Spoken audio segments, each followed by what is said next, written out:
So many financial contracts and an entirely different landscape for retirement. Today, we have someone with professional experience on multiple levels. We have Suzanne Norman. Welcome, Suzanne. She is an education fellow for the Alliance for Lifetime Income and also expert with a wealth of experience from different levels in financial services. Welcome. Thanks, Jay. Great to be here. Today, we're going to talk about annuities. Let's start at annuities. And you had the greatest comments. There's a lot of negative talk about annuities, and you can just recount how many conversations, I don't like annuities. I don't like annuities. Mm-hmm. What's your first reaction? Well, I liken it to having been in the industry for 30 years and loving the ability to learn all sorts of new things. That's one of the most exciting things about the innovation. But the point I make when somebody says out of hand, I hate stocks, my Right. answer is always going to be all of them. Right. And of course, being a coach, I'm always curious, because there's got to be something that's forming that perspective.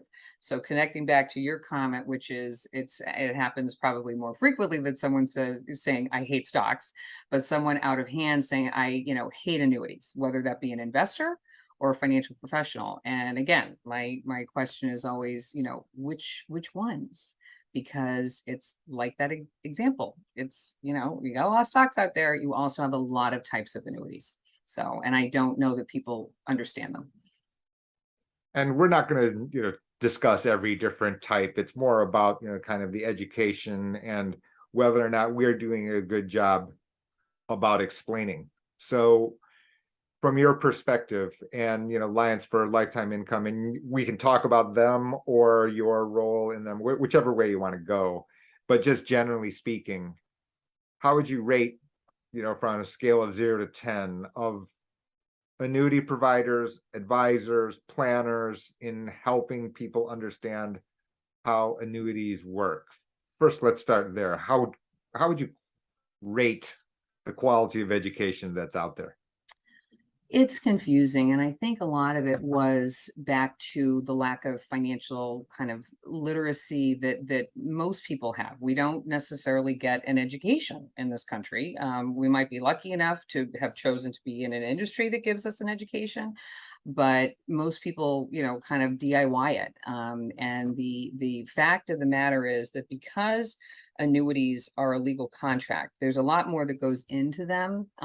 As a practitioner, someone who doesn't advise anymore but did.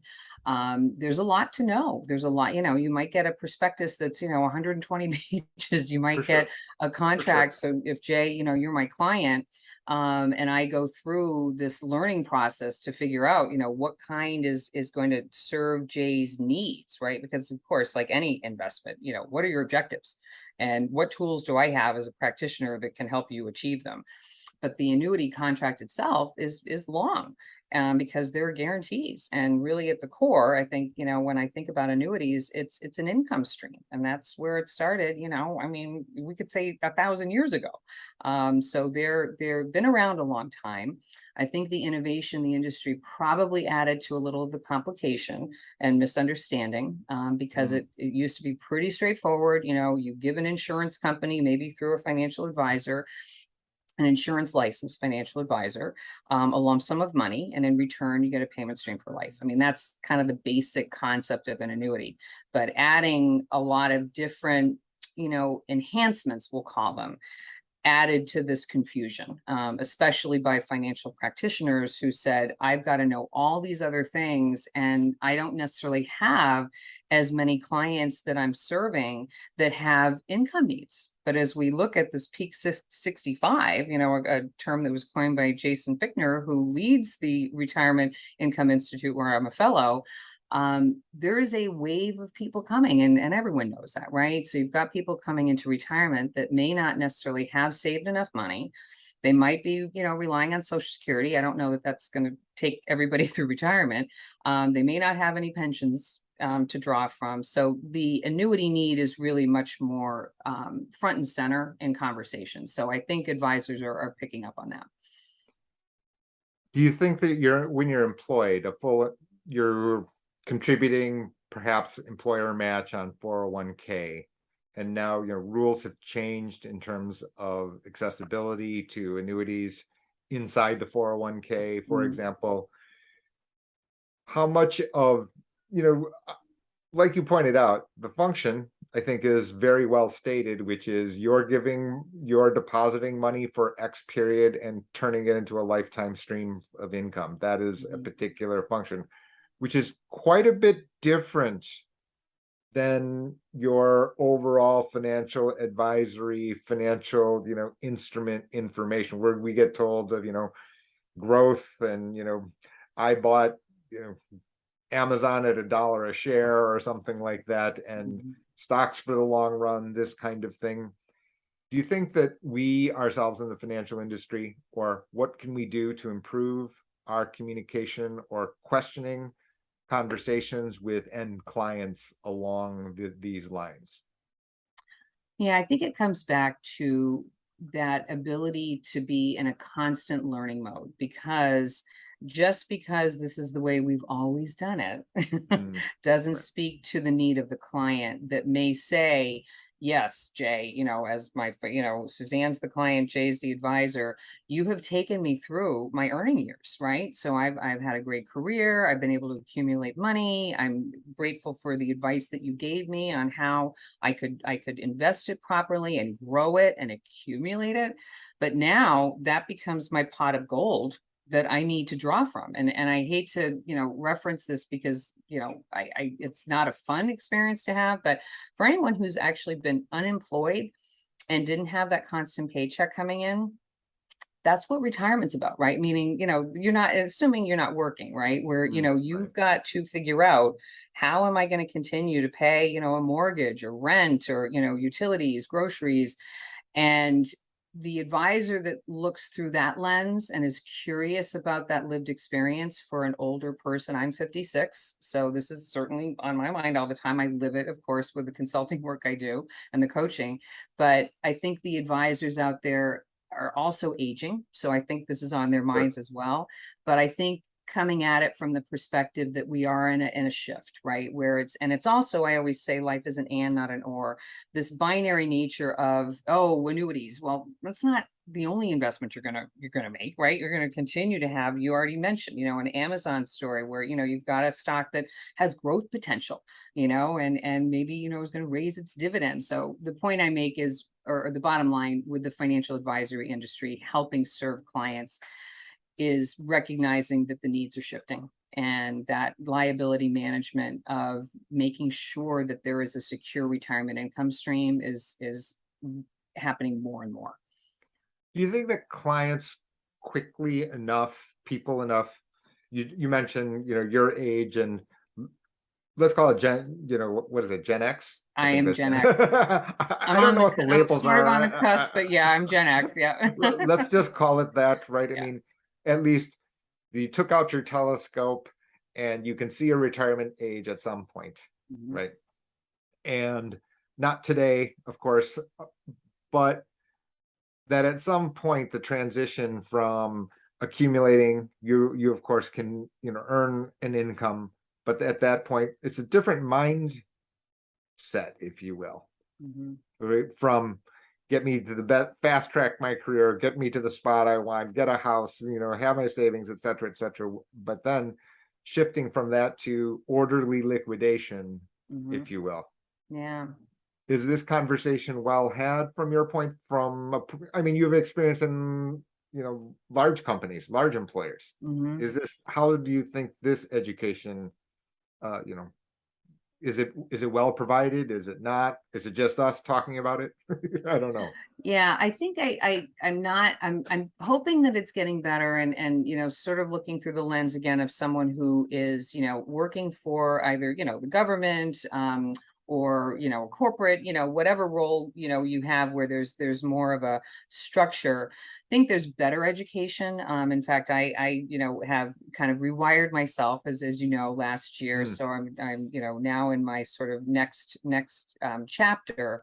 But I did keep my money at my former employer, Milliman, in their 401k. And so I think a lot of companies are really good about the consumer or investor education now. Of course, they can't give advice. So that I think was right, one of the gaps that existed for many years, is that, how do you walk that line of helping employees right. actually understand what they're investing in without giving advice. But I do believe that the financial wellness kind of direction that a lot of companies are taking now has helped a lot.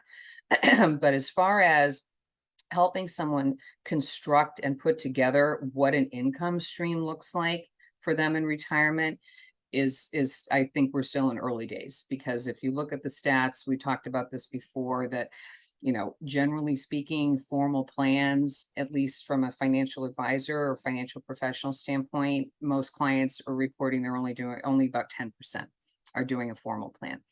And so without doing some projections on where, how much money you have, how that's going to generate income for you, I don't think we're seeing enough of that happening.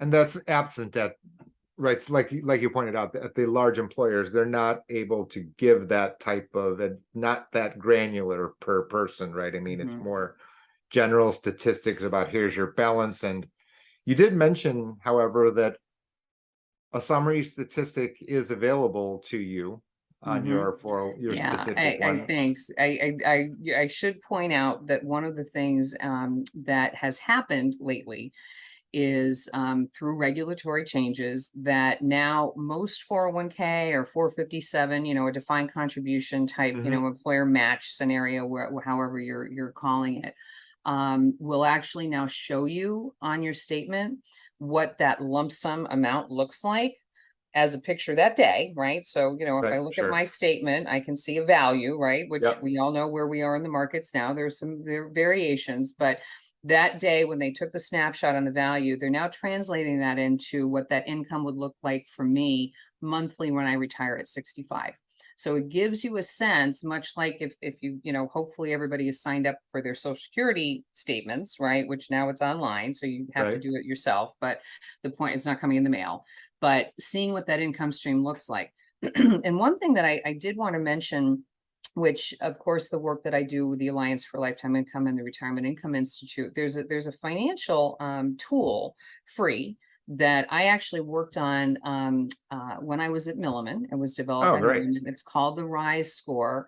And I point it out only because what I love about this, it's fintech, right? But it's easy fintech. It's designed Right. with a very easy user interface, just a few inputs, and no one's tracking this information, right? So it's just for you. But it translates into what looks like a credit score. So you Hmm. can just plug in, where your sources of income are coming from, because it's the Retirement Income Security Evaluation Score. It's a mouthful, so that's why it's called RISE. Rise. Right. But I love to point it out because it's one of the few tools that I've seen that allow you to kind of get a picture, again, a snapshot today of, am I on track? Because formal plans are wonderful, and if you have a complex financial life, everyone should have one, right? But sometimes maybe it's not that complex, or maybe you're just trying to get a feel. And so I do think that that's very helpful for people. I think it's important, and maybe you can su- make a suggestion, etc. How hard is a consumer supposed to squint at these numbers? Because, for example, we talked about this before we, started airing, which is that we get the summary number, your 401k lump sum, and here's your mark to market, as of some fixed date, whatever it would Mhm. be, and then some projection. Do we need some better education? Is there some way? Well, my hope, if I could have, if I could rewrite the rules about the way that we're distributing information or education, I would say, okay, we'd have a bit bolder, and here's the assumption we're making in order to generate that, because we've got these projections, Mhm. which is today's projection, or projections based on some average from the past, or Mhm. some other peculiar kind of summary statistics in the interest of simplicity. Mhm. We don't really live in a simple world I mean, as of today's writing, we don't have global central banks in uniform direction Mm, to lower interest rates. We have a volatile world now. And, right. as I like to say, 1.7 billion people are now part of the first world economy from the fourth world economy in 20 years. Mhm. And another 1.1 billion, not very further south, being, in India. So, I mean, you're talking about tremendously different from the past. Right. Can you speak to what would you suggest to me? You can make a suggestion to me, or and as well as to any person dealing with financial matters and clients. Any idea how we demystify that in terms of like the assumptions and Sure. how we Sure. communicate to this kind of thing other than some disclaimer? Yeah, yeah. I think it's you're right. We can get into the weeds easy, right? Yeah, So, for for instance, sure. if I look at, the factoring, right? So how much money do I have saved? What does that translate into? Because Social Security, you're not necessarily, I mean, they have a table, but you don't necessarily see your total pay in, at least my recollection. I didn't look at my recent one, but the point is a lot of these assumptions are going to be based on what risk-free returns look like. Now, you talked about the uniformity and lockstep of central banks. I'll only speak to the US right now. Right. But the assumption that was being used on my September 30th statement was 3.26 on a 10-year constant maturity treasury. So that's going to sound like gobbledygook for someone listening to this that isn't in our industry, right? So all I would say is that, you know, when people are investing your money, especially an insurance company that has an obligation to pay you if you've bought some form of annuity, and we both know there's an alphabet soup type out there, For sure. but typically speaking, the calculations that they're using on what that payout looks like when you make the investment is going to be based on the US Treasury. And I'm not sure if that's where you were taking me, but to keep it simple, risk-free money, risk-free return is typically speaking the calculation. On annuities specifically, are we supposed to, or first let's talk about you've pointed out the function, meaning the function of depositing and then creating a lifetime income stream. Mhm. Yeah. That's pretty clear. Why do you think it's this confusing? Like you said, is it purely because of the fact that there's a 100-page prospectus, or is there some other reason or negative talk? Mhm. I find it very confusing that people don't understand annuities or are so biased. It's difficult to kind of, hey, given your situation, the function of the money is very important, especially what you stated. So Yeah. Yeah. you're right from Milliman, like the advisor to Right. insurance carriers, to insurance Right. companies Right. themselves, Right. right? Not an actuary, but No, I yes, yes. understand. But having And some, you're working with actuaries for quite a while. sure. Absorbing a little bit, but I actually would answer your question perhaps through my lens of being in, the financial service industry for much longer, a major brokerage firm, a major investment firm, and also knowing advisors as well as I do, having done some advisory myself. Mhm. And that is that the industry came from that asset management mindset, right? Meaning I am training myself, I'm being trained to be a professional advisor for a client that says, I'm giving you money. I want you to help me invest in the capital markets, whether they be, public or private, but the point is your role is to manage my money with me. Annuities in general changed that conversation because now we've actually put the money with the insurance company, Right. right? Because the insurance company with some form or fashion, whatever type of annuity we're talking about, is now the entity that says we're managing. Now, as I said, most of the general account is made up of, risk-free, US treasuries, right?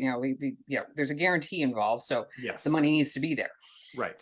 And I think my observation, Jay, with where some of the pushback has come from, beyond the complexity, it's been that it changes the conversation from an advisor who says, well, now I've given the money to somebody else. and I'm not really managing it. Now, variable annuities, obviously, there are, types of annuities out there where you can, have investments at the Have same some, time of an yeah. ultimate guaranteed income stream. But I do think that that's maybe in my observation where advisors have sometimes struggled, because it's like, well, if I'm not the person managing that money per se, then, what's my role? And I think that gets us into the shift generationally where, I think advisors that are recognizing the need of clients saying, okay, I need you to help me accumulate my money and manage it. But at the same time, now that I'm getting older and I need to draw income from the account, now I'm needing more risk management and liability management combined. Yeah, and I think that there's your thing, and that's a great point. That an advisor not necessarily inherently wired, not necessarily. I didn't say in every instance, of Mhm, mhm. course. So is a consumer just left out to themselves? I mean, because it sounds, if they're not being talked to about asset liability, risk management, asset Mhm. liability, and I'm not talking about like, at a big company, but your own household asset Yeah, liability our management. personal lives are an asset and liability balance sheet, right back to the financial literacy training that I give. So yeah, we are a business, in that sense.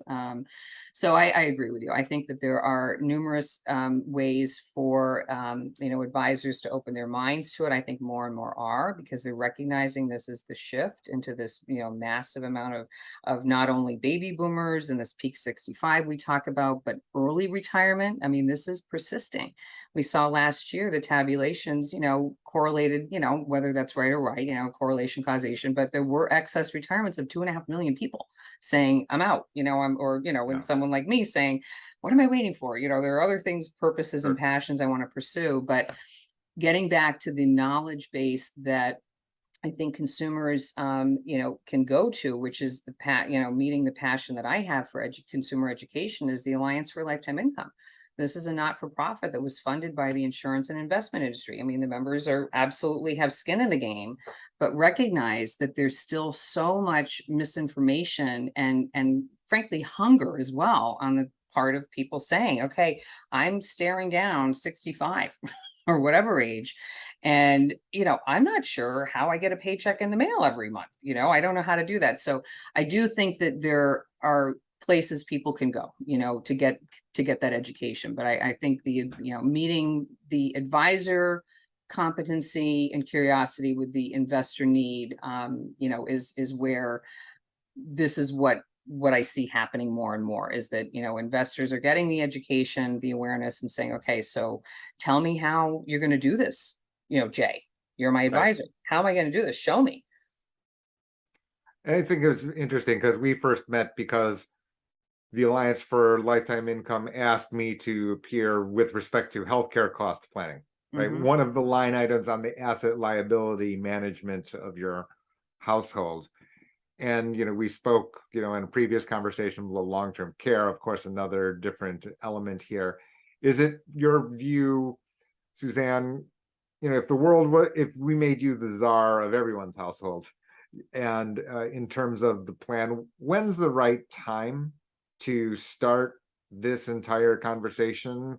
Because annuity help for people, newcomers who don't know anything about annuities, their value inherently increases by the length of time that the money is in Hmm. that deposit, in that Hmm. vehicle, Hmm. right? A structured product, as all annuities, right? I mean, if there's a guaranteed growth element to it, then more time is a greater value. Hmm. Lifetime income benefit amount, that pot, if you will, reserve pot is what I call it in everyday speak.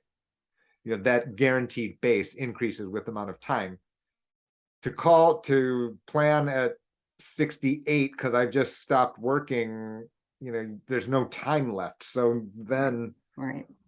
how early does this conversation, information, education actually need to, how early does it need to start? Yeah.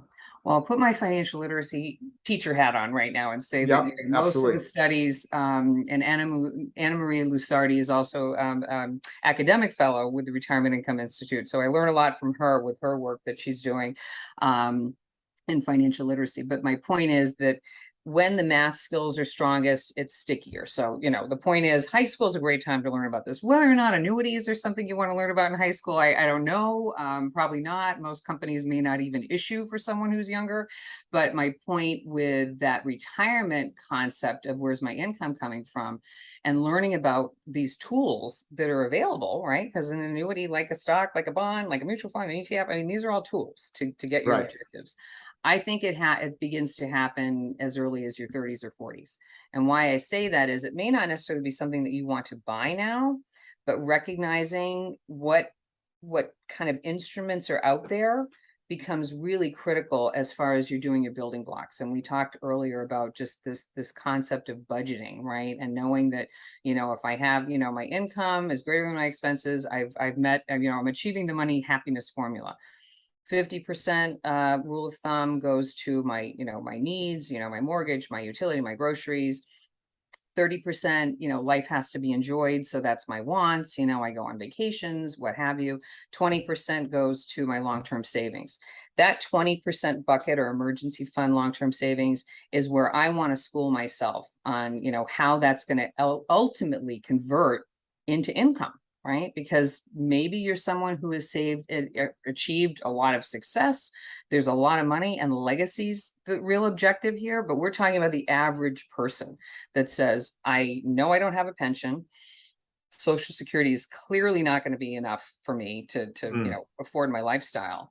I've got to have these savings. And, your expertise around healthcare, it's going to cost a lot, especially for women.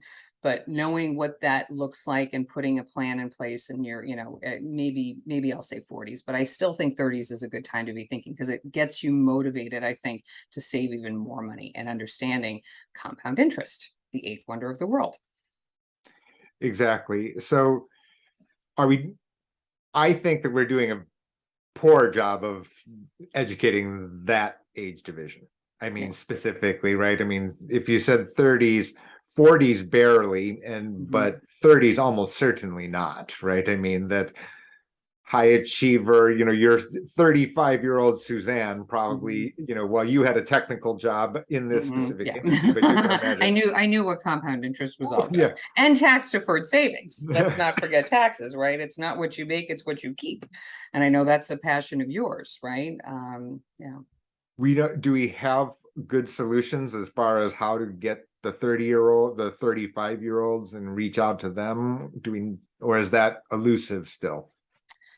Depends on where you meet people where they are, right? So from that standpoint, I think that the financial wellness movement that I see, at least in corporate or, work environments, is much better because the topics are more varied. It's not just someone coming in and saying, this is what asset allocation is, this is what a stock is. It's really talking about the goals, needs, wants, objectives of someone, so college savings, the topic that clearly is maybe not on every 30-year-old's mind, because obviously babies are being born much later.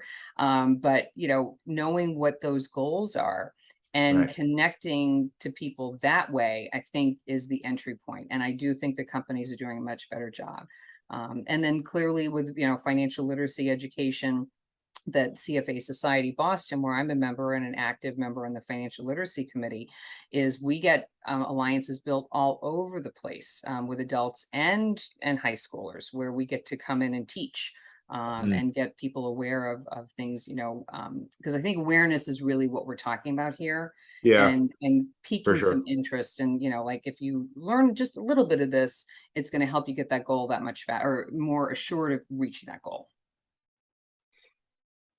If I push us deeper into the weeds here, so I asked to talk about annuities specifically, or as far as complicated structured products, that kind of thing, and the negative spin from certain elements of advertising, etc. But now you're a consumer. You've got a selection. There are X number of companies, each of which is having 15 different selections, and inside each selection are all of these different allocation options. How do they read the illustrations, the documents, the examples? Is it ever possible that a consumer can do this by themselves, by him or herself? Yeah, I think more and more, back to fintech, there is more coming people's way, online so that you have the ability to get some education, have compare and contrast.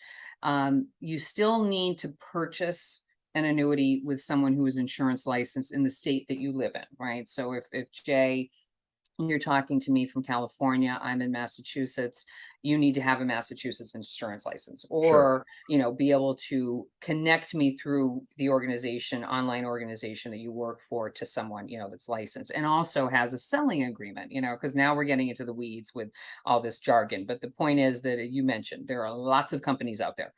And if I'm an online resource or an online company, I'm not necessarily going to have all the insurance companies as my clients, right? sure, So sure. therein lies, another type of complication, which is okay, so I'm with this online service doing some education for myself, making some comparisons, but I'm only going to be choosing from the menu that company has. So if we're in this sort of binary conversation of a consumer that's doing it themselves, or an investor, or someone who's with an advisor, I'm going to go into the advisor lane for just a Yeah, second, right? sure. One of the things that I like about working with a personal financial professional is that they may work for a company that has done a lot of due diligence, because one of the most basic things, back to, you don't know what you don't know, but really understanding the rating of that insurance company is critical. So much like we talked earlier about risk-free kind of, US treasuries, you want to know the rating of that company. Now, again, I'm not equating it to a government guarantee by any means, but the Right. point being, there are entities out there that will survey, AM Best, looking at the viability of that insurance company. But your financial professional may work for, a brokerage firm, whatnot, that says, okay, we have a whole team of attorneys that are going to look at all these companies and say which ones are the most kind of, vetted, solvent, we feel they're on very strong financial footing. So I would always say, make sure that company's an A or better. And so as a consumer, whether it's advisor or on your own, recognizing that, that guarantee is really what you're buying, and Yeah. knowing the quality of the insurance company. On the back end, so now what you have is, pamphlets, etc., and if you look through the illustration and the documents that prior to purchasing, you'll get lots of different, examples of scenario A, scenario B, scenario C. From your perspective, is any of this stuff valuable, or is this largely just to pass the regulatory requirements? Mhm. Yeah, you asked earlier or before, and I didn't say it, but now I will, which is the only type of person I've ever seen who enjoys an illustration and basically an Excel spreadsheet is an engineer. Right. Most people's eyes sort of glaze over. Now, It's again, back tough. to it is, it's really tough. And even if you are the best communicator as a financial professional, it still just doesn't activate that side of the brain that's interested, right? Which is, maybe an engineer likes that side, all the numbers, but most people are saying, I just want to know what it does. Now, again, Yeah, legally and from, due diligence and right. being compliant, you as a practitioner have Sure. to talk about these things. Absolutely. But I think connecting the dots to, and we'll keep it really simple here, but if, Yeah. I'm your client, Jay, and you say, okay, Suzanne, I know how much, you're 60, you flash forward, you're 65, and obviously claiming Social Security, the latest that I can, unless, there's an illness, is Yep. advised. So not 65 or 67 in my case, but let's just say 70. All right. So we know, maybe I'm 70. We know what your Social Security looks like. I didn't have a pension, but I have savings. So I'm gonna, run a projection, and I know what you've said to me, Suzanne, in our planning Mhm. conversations is you want to, you want to feel a sense of security, and knowing that there is a check in the mail every month that's not going to be subject to the vagaries of the market and withdrawal from, my mutual funds, my stocks, my bonds. I've identified that, your budget says that you need $5,000 a month to pay, your property taxes, your groceries, just what it keeps to keep Suzanne alive, your health expenses, your Medicare. So what I'm seeing here is that, you've got 2,500 from Social Security. Let's take that $2,500 whole for what you need for that guaranteed income each month. And we're going to actually carve out a piece of your portfolio to actually buy an annuity that will pay you $2,500 a month as long as you live. And And there's, so basically you're getting a plug number, Yeah. basically figuring out your liabilities are, and then, okay, what's the amount of, possible deposit into an annuity that would create that function? Sounds like, if I Yeah, and I think connecting it back to this concept of we're in a meeting, from a compliance standpoint, from being, possibly a fiduciary, have to show me the spreadsheet, right? How the calculations are made, how this guarantee works. But at the end of the day, fitting it back to what my need is. And oftentimes it is making sure that I have that security of knowing that, I've got that $5,000, coming each month, 25, let's say, from the annuity. That makes me that's Jay, that's what I want. Thank you for disclosing everything you had to disclose. But at the end of the day, that's my need. You filled it by having the annuity in the portfolio. And I get all my other investments to do what they're going to do.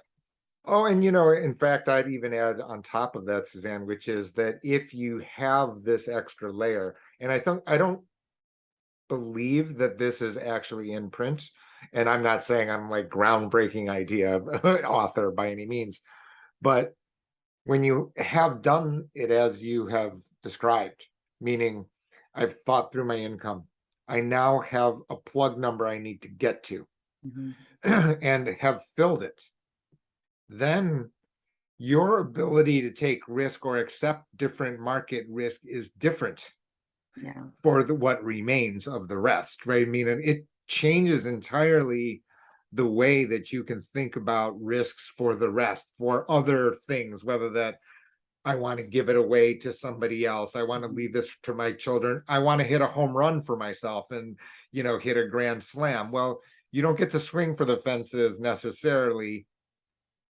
But now if you have these plug numbers filled in as you described, okay, now you can, and very importantly, in a financial market that we have today, we've got 401ks minus 20%. I think that is, a very good general number. If you look at the, target retirement funds, pretty much irrespective of who the seller is.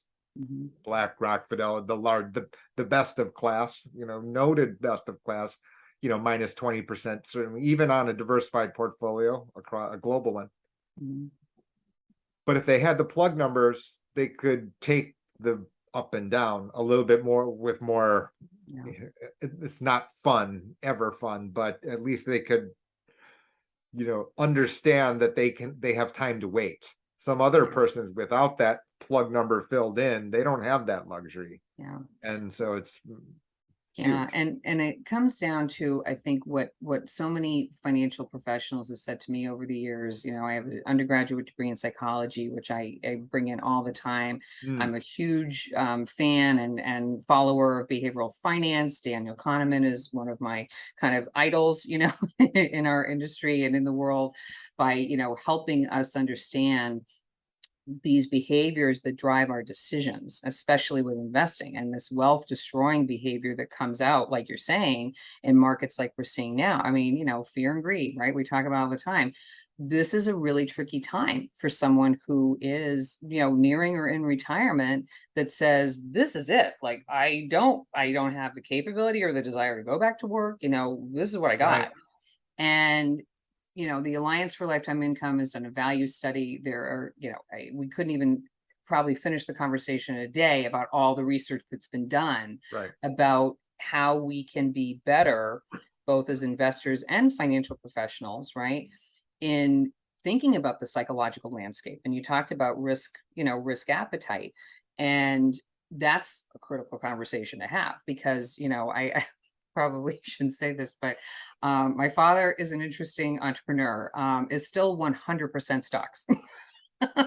and always will be. Hates bonds, right? So, but everybody comes in all shapes and sizes. Me, I'm Sure. much more of a, probably moderate to a moderate aggressive investor. What does that mean? That just means that I have the ability to absorb a little bit more risk and the financial kind of fortitude to absorb that risk. And maybe it comes from, as you say, I've got kind of the left brain knowledge to know that, regression to the mean, what goes up must go, what goes up must come down. What goes down was probably going to go back up again.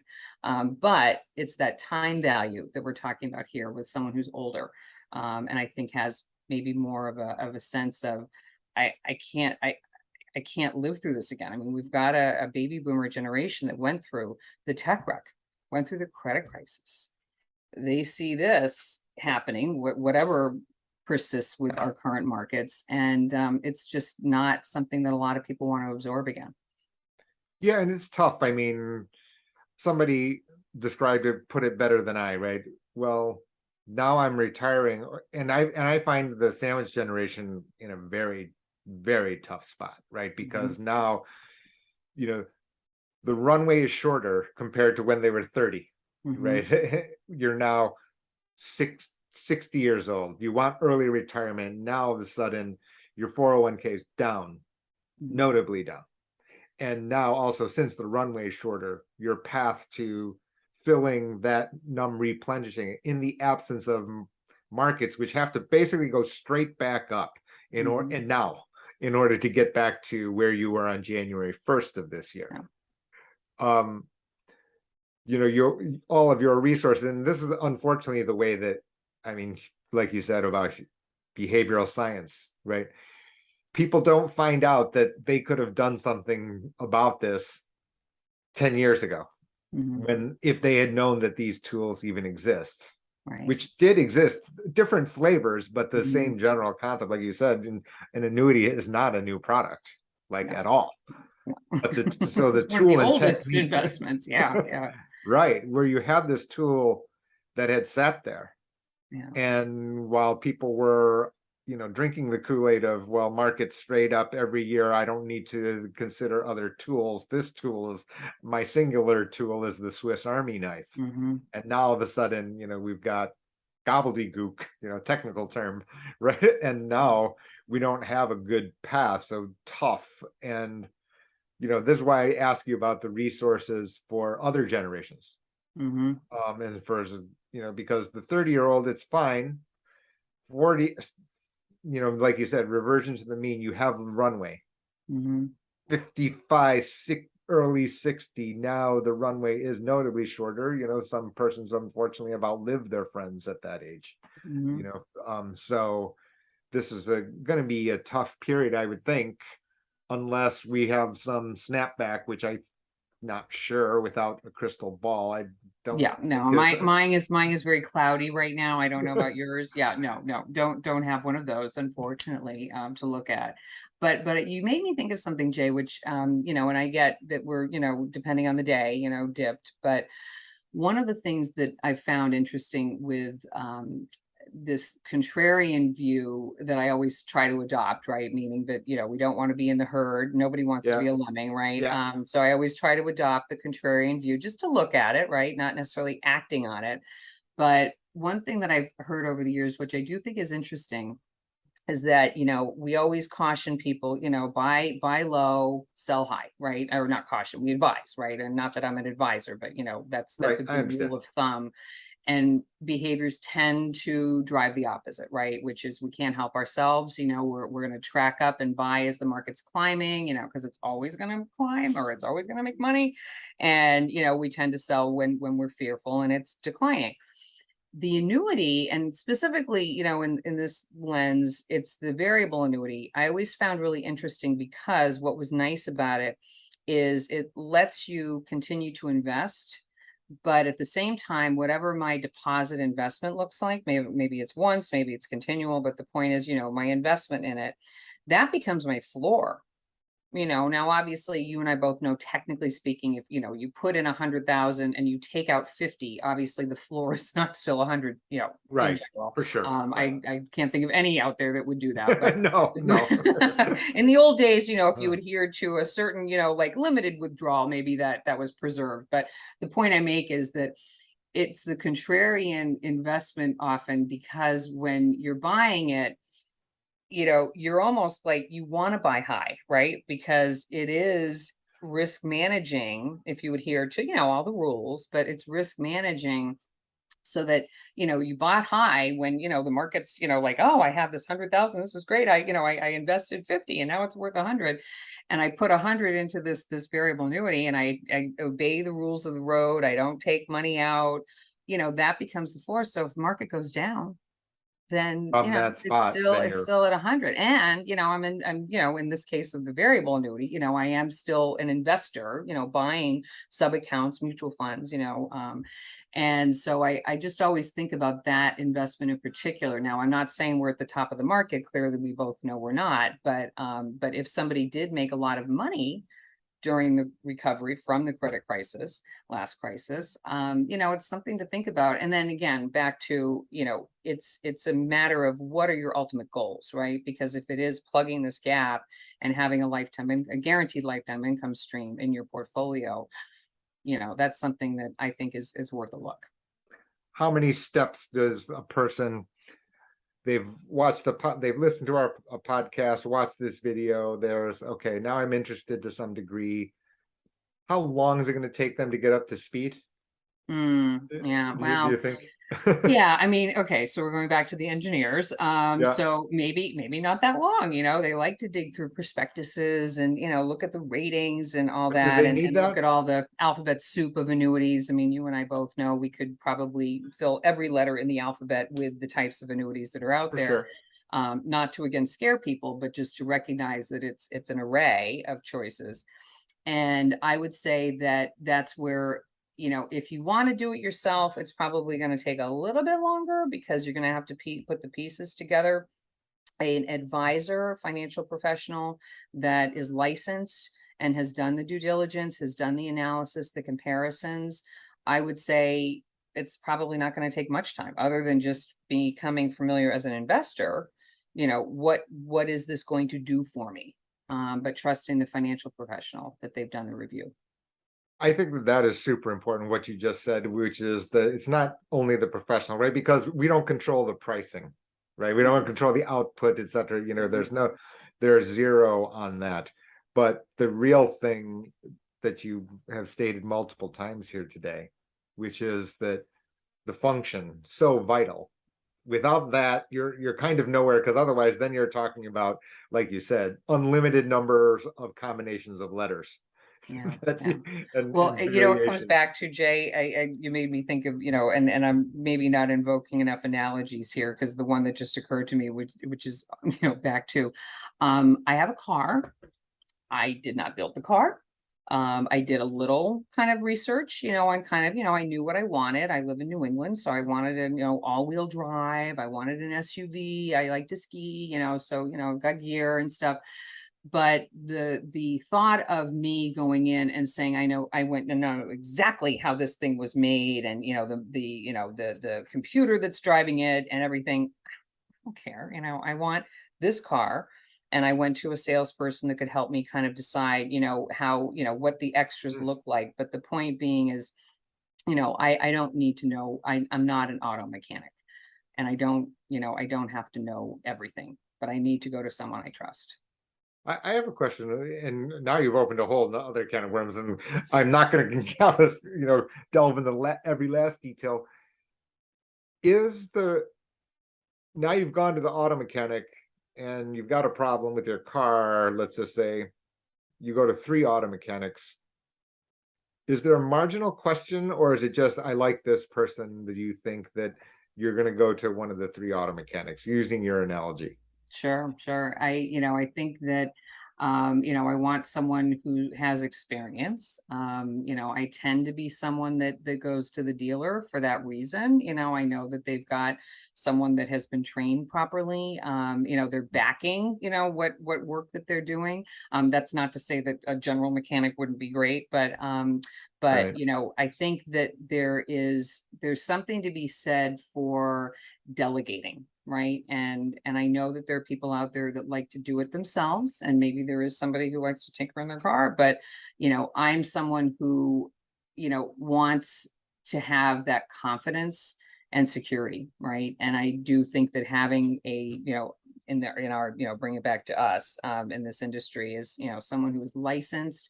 You know, I've done a background check, you know, I know that they, you know, hopefully have no client complaints, but, you know, but knowing that they are someone that, that as I'm beginning to build trust with them, I think that that's really critical in the relationship that you have with a financial professional.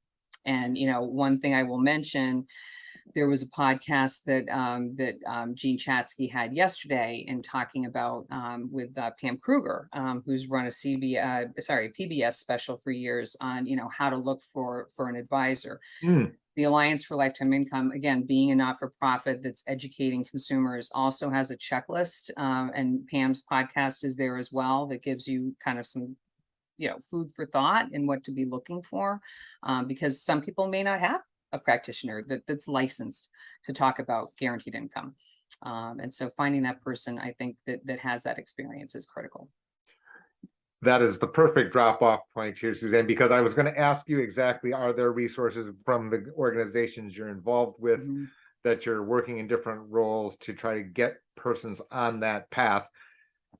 I'm the bot, you're right. I'm a single person, meaning that I'm a sole party, but I'm happy to share other persons with their way of stating it. So happy to have you, someone who has had experience and then also contributing to different, you've got your own professional experience, you've got Mhm. your Mhm. roles with these other organizations and your perspective on complicated stuff here. So thank you Yeah. so much for joining us here on Jay's Corner. Thanks, Jay.